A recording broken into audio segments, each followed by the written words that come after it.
অসমবাসী মই ৰাজেন শইকীয়া আৰু সৰুৰ পৰাই এটা মিছা কথা কৈ আহিছোঁ। ইভেন মই টিচাৰসকলক বা সমাজৰ যিমানখিনি ব্যক্তিয়ে মোক লগ পালে মই সকলোকে এটা ফাঁকি আৰু মিছা কথা কৈ আহিছোঁ।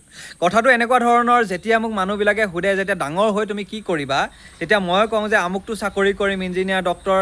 বহু ল'ৰা ছোৱালীয়ে সেইটোৱে কয় আৰু মই কৈছোঁ সেইটো মিছা কথা বৰ্তমান সময়ত।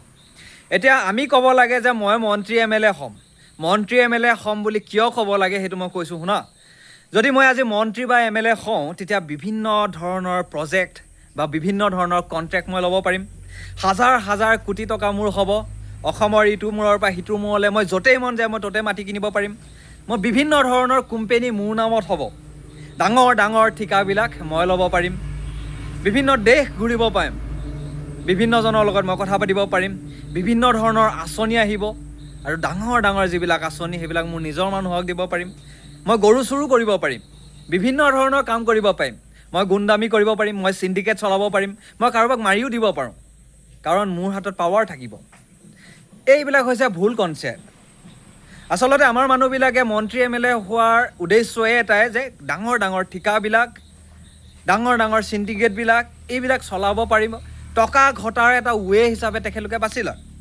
খান ছাৰৰ এটা ভিডিঅ' ক্লিপছ পাইছিলোঁ। খান ছাৰে তেতিয়া কৈছিলে যে দেশ সেৱা বা ছ'চিয়েল ছাৰ্ভিচৰ অতি উত্তম ৱেটোৱে হৈছে মন্ত্ৰী বা MLA হোৱা, মানে পলিটিকেল কেৰিয়াৰ হিচাপে বাছি লোৱা।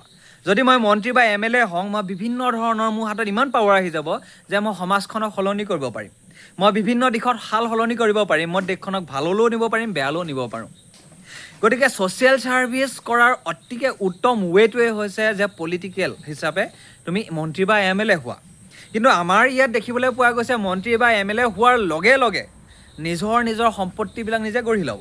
পাহাৰৰ দৰে সম্পত্তি গঢ়িব। অসমৰ ইটো মূৰৰ পৰা সিটো মূৰলৈ মাটি কিনিব। গৰু চুৰ কৰিব। বিভিন্ন ধৰণৰ মানুহক ধমকাই দিব। গুণ্ডামি কৰিব। চিণ্ডিকেট চলাব।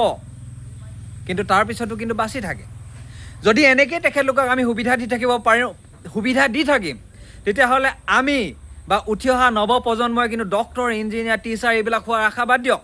মন্ত্ৰী MLA হ'বৰ কাৰণে আপোনালোকে চেষ্টা কৰক। কাৰণ মন্ত্ৰী MLA হ'লেতো ফাইদা বেছি আছে। যদি টকা ঘটিম বুলি যদি মন্ত্ৰী MLA হয় তেতিয়া চবেই টকা ঘটিবৰ কাৰণে মন্ত্ৰী MLA হওক, ডক্টৰ, ইঞ্জিনিয়াৰ বাদ দিয়ক। মন্ত্ৰী বা MLA মেইন এটাই উদ্দেশ্য, সেইটোৱে হৈছে ছ'চিয়েল ছাৰ্ভিচ কৰা। গতিকে আমাৰ এইবাৰ অসমত বা বিপুৰীয়াত আমি কোনো ধৰণৰ যিয়ে MLA নহওক কিয় এবাৰ আমি কিন্তু কাকো শান্তিৰে থাকিব নিদিওঁ। কাৰণ MLA হোৱাৰ উদ্দেশ্যই এটাই যে ছ'চিয়েল ছাৰ্ভিচ কৰিব লাগিব। ধন্যবাদ।